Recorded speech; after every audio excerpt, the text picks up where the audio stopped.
تعلقات اکثر قصور سے نہیں، ذہن کے فطور سے خراب ہوتے ہیں۔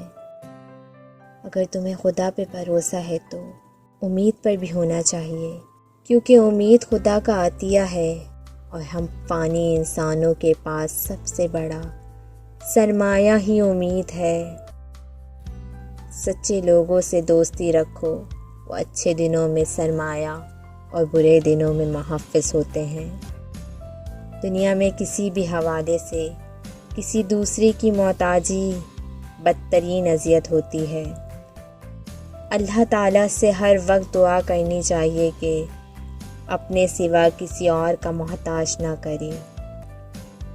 اگر محبت آپ کے دلوں میں وسعت پیدا نہیں کر رہی، آپ غرور اور غصے کو ختم نہیں کر رہے تو رک جائیں۔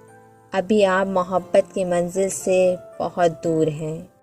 اپنی نفرتوں پہ محنت کیجیے۔ محبت صرف بے یار دلوں کی مکین ہوتی ہے۔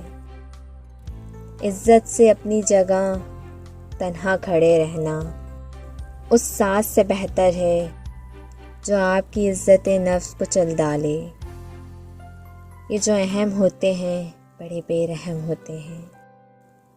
معافی سے کچھ نہیں ہوتا جناب، جو باتیں دل کو لگ جاتی ہیں وہ دل سے نہیں جاتی۔ جب آپ کسی کے راستے میں روشنی کرتے ہو تو آپ کا اپنا راستہ بھی روشن ہو جاتا ہے۔ مسکراہٹ خوبصورتی کی علامت ہے اور خوبصورتی زندگی کی علامت ہے۔ دولت وراثت میں مل سکتی ہے مگر پہچان اپنے دم پر بنتی ہے۔ حسد کا کوئی فائدہ نہیں ہے، بلندیاں اللہ کی ذات دیتی ہے۔ انسان سختیاں برداشت کیے بغیر، غم سہے بغیر، تلخ طعنوں سے گزرے بغیر ایمان کی لذت کو چکھ ہی نہیں سکتا، اللہ کے قرب کو پا ہی نہیں سکتا۔ شکوے بہت عزت دار ہوتے ہیں، سب کے ساتھ نہیں ہوتے اور سب کے سامنے بھی نہیں ہوتے۔